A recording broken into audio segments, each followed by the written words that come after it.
Músicos, artistas e professores universitários entregaram um pedido de audiência ao governador José Ivo Sartori.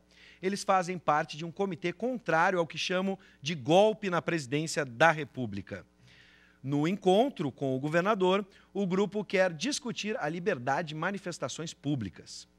Bom, o atentado deste domingo em uma boate LGBT de Orlando, na Flórida, chamou mais uma vez a atenção do mundo para o terrorismo. Muito embora a maioria das evidências aponte para um crime de homofobia, o Estado Islâmico reivindicou a autoria da chacina. Mas, com tudo que se fala hoje em dia, fica a pergunta: o que prega a religião islâmica? É o que nós vamos conversar agora com o representante da comunidade muçulmana de Porto Alegre, Maher Jamil Rouaz, e seja bem-vindo também o Nader, que está aqui com a gente, junto com o Arthur de Faria. Então, deixa eu apresentar o Nader Anwar Rodrigues Ali, também membro da comunidade muçulmana de Porto Alegre, e o nosso jornalista, querido Arthur de Faria, que vai me ajudar nessa entrevista. Sim, senhor. Seja bem-vindo, Arthur. Sejam bem-vindos. Muito obrigado.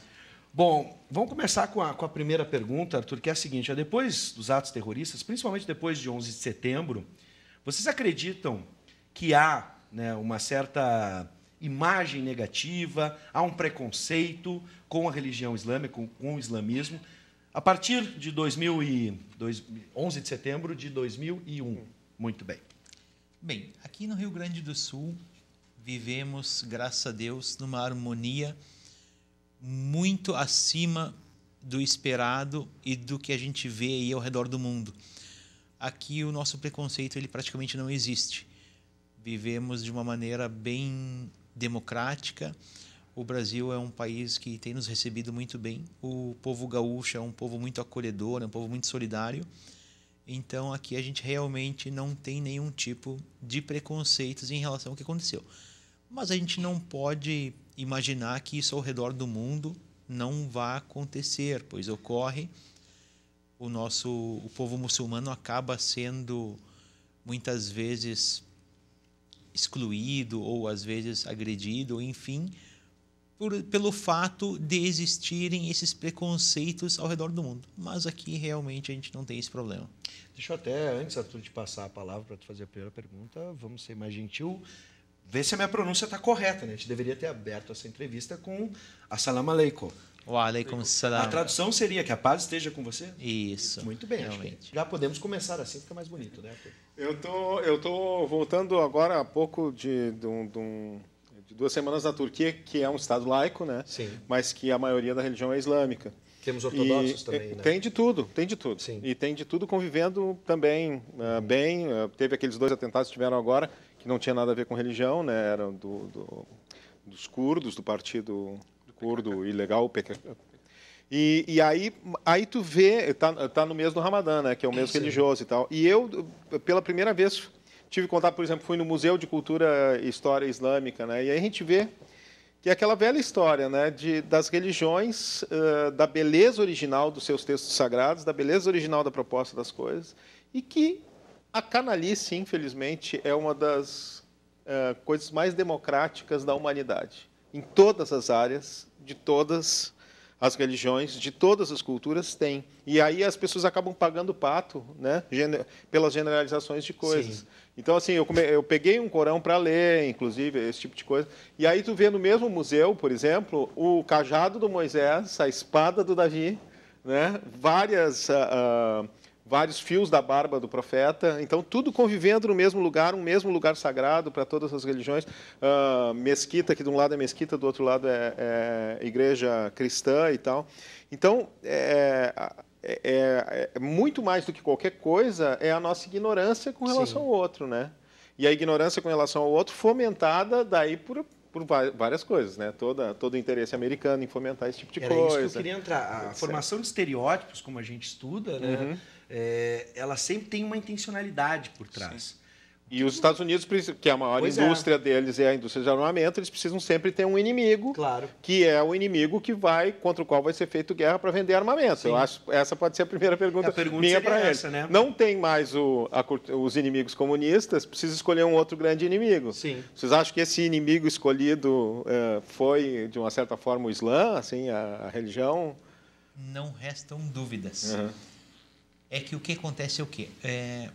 Os Estados Unidos ele acabou gastando muito dinheiro, por exemplo, com a guerra do Iraque.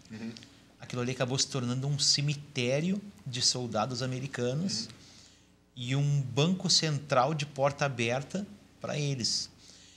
E eles encontraram uma maneira mais inteligente, mais econômica e que venda uma imagem para o mundo de que eles são os donos da democracia e são os do bem.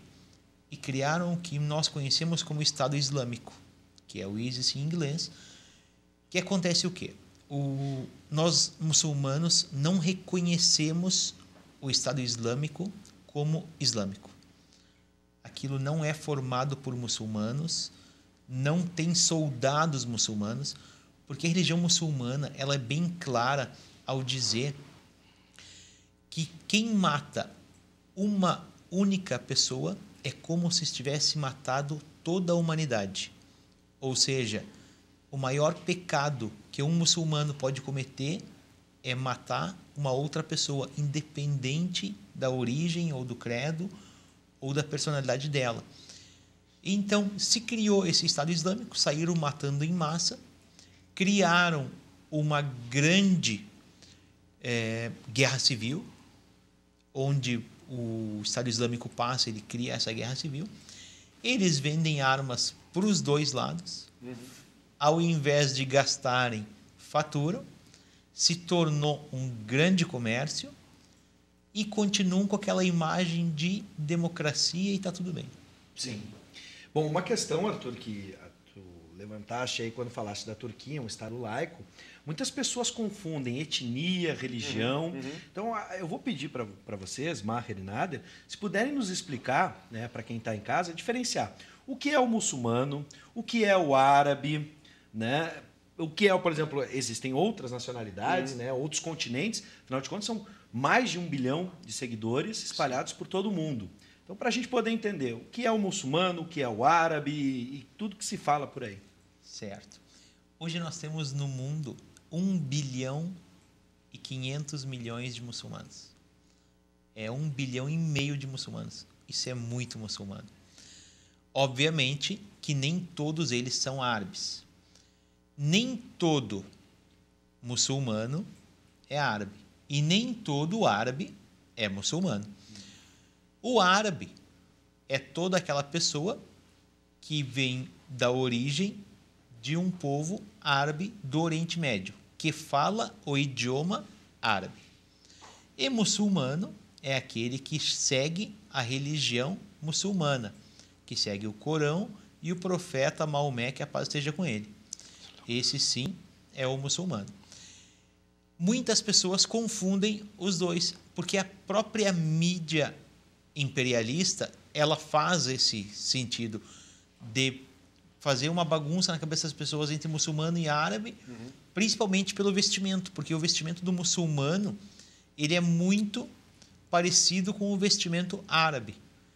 E como é um vestimento milenar, ele vem de geração para geração e acabou se tornando um vestimento realmente dos muçulmanos. Mas nem todo muçulmano é árabe. Hoje no Brasil nós temos muitos muçulmanos que são nascidos no Brasil, criados no Brasil, não tem nenhum vínculo com o mundo árabe e são muçulmanos. Sim. Uma coisa que, por exemplo, garanto que a maioria das pessoas não sabe. Maomé, apareceu o anjo Gabriel para ele. Sim. E ditou o Corão. Sim. O mesmo anjo Gabriel que anunciou para Maria que ela estava grávida. Claro. Tu vai na mesquita,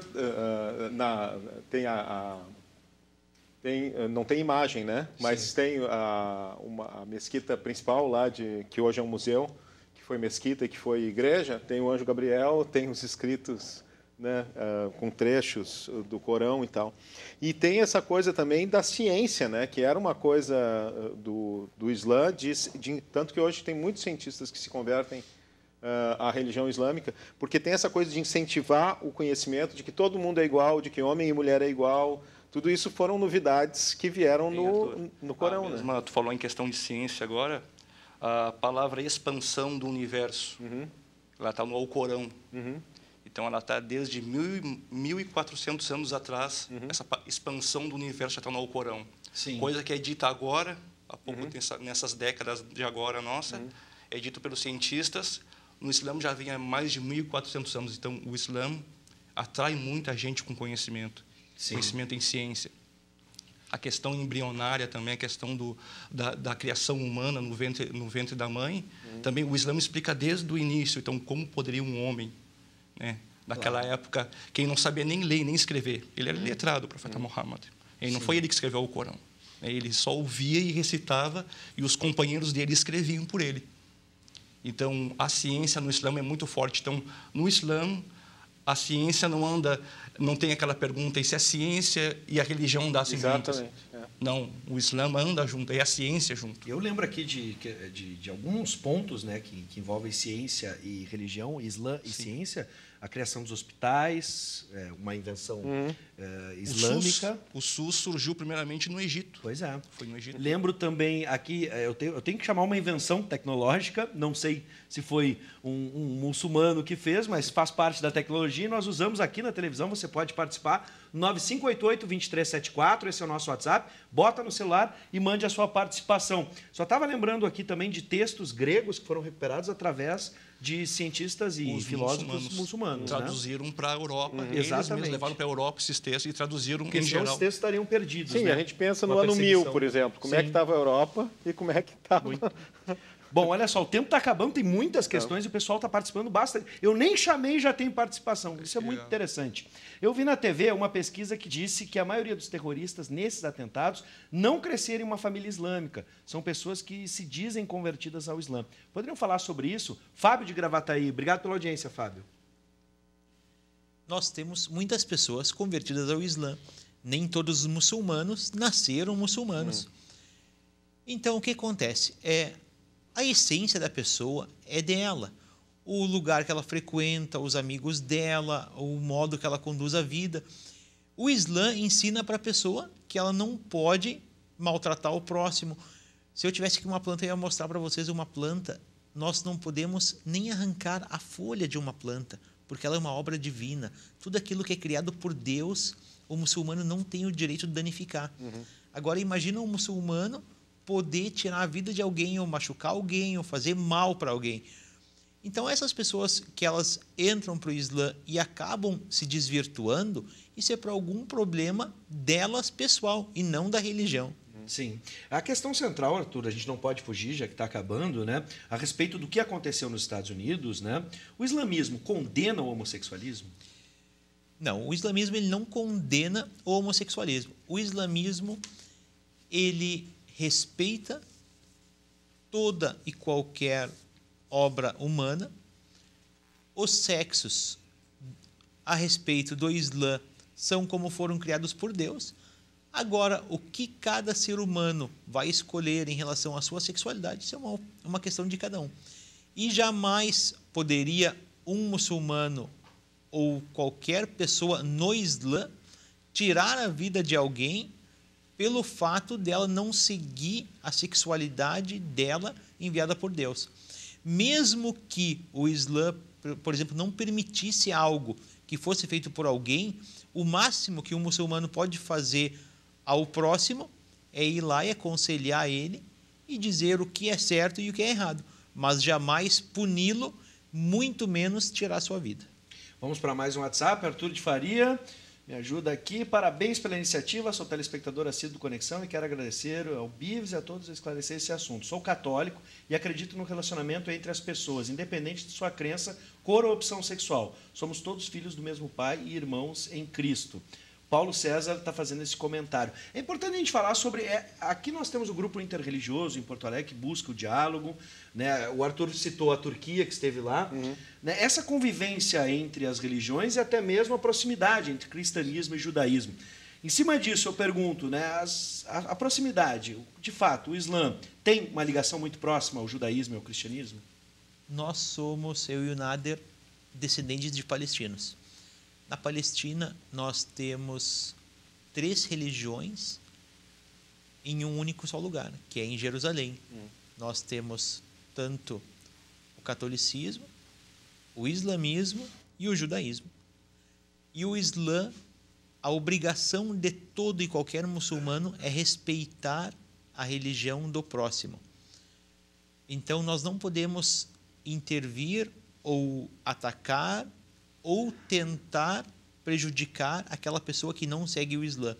Bem pelo contrário, devemos nos aproximar e nos unir, pois somos todos seguidores de um único Deus. Muitas pessoas confundem a palavra Deus com Alá e acham que o Deus dos muçulmanos seria um Deus diferente. E não, assim como toda palavra tem uma tradução, a tradução da palavra Deus em árabe é Alá. Por isso que se chama Alá para os muçulmanos. Sim, é o mesmo. E Cristo está várias vezes citado Sim, no Corão. muitas vezes. Os cristãos da Palestina, eles chamam Deus de Alá também. Sim. Falam Alá. Alá, quem segue o cristianismo. Tem mais uma pergunta, Arthur. Essa é interessante. Mulheres podem seguir o islamismo? Pergunta a Dayana. Sejam bem-vindas. Tem muitas mulheres na mesquita lá, né? Inclusive, eu dou aula de recitação do Alcorão e a maioria dos meus alunos é mulheres. Eu acho que são quase 12 mulheres na minha turma e eu acho que 4 homens, se não estou enganado. E vai entrar mais mulheres ainda. Tem mais umas 2 irmãs para entrar. E quanta coisa a gente está desmistificando aqui que as pessoas pensam. As perguntas surgem dos mitos, né? Claro. Se os muçulmanos não podem tocar em uma planta, me falem sobre o ódio de Alá, sobre os infiéis no Alcorão. Pergunta a Aline de Moliner, de Gravataí. Tem a questão dos infiéis no Alcorão que fala. Aqui a gente está com um probleminha de áudio. Vou pedir nada, por gentileza. A questão que fala dos infiéis talvez se refira aos pagãos, que no tempo do profeta Muhammad, que a paz e bênção de Allah esteja com ele, esses pagãos, o que eles faziam? Eram práticas absurdas. Eles não podiam ter mais de uma filha. Se tivesse uma segunda filha, eles enterravam ela viva. Entende? Então, o profeta Muhammad mandou que combatesse essas pessoas, que não deixasse elas fazer isso. Entende? Não se refere, é um momento daquele tempo. Não se refere aos tempos de agora, tipo eu sair matando cristão, judeu, seja lá quem for na rua. Tá bom? Né? Não é esse tipo de pessoa. Ou pessoa que não crê na religião. Na mesquita vai pessoas lá nos entrevistar, pessoas que não acreditam, somente para entrevista. E nós recebemos muito bem. Então, o conselho que eu dou é conhecer uma mesquita, ir na fonte, não se apeguem a vídeos de YouTube, coisas feitas por pessoas que odeiam o Islã. Conheçam o Islã pelos muçulmanos. E é por isso que nós estamos aqui hoje, justamente por isso. Olha, eu acho que a gente encerra. Infelizmente, não deu tempo. Temos muitas perguntas. Eu vou pedir para a produção, se vocês se sentirem à vontade, de voltarem ao programa para que a gente possa conversar mais. E não nessa circunstância que estamos conversando agora, após um atentado. Para falar mais do Islã. E temos muitas perguntas, sunitas, xiitas, ficaram faltando.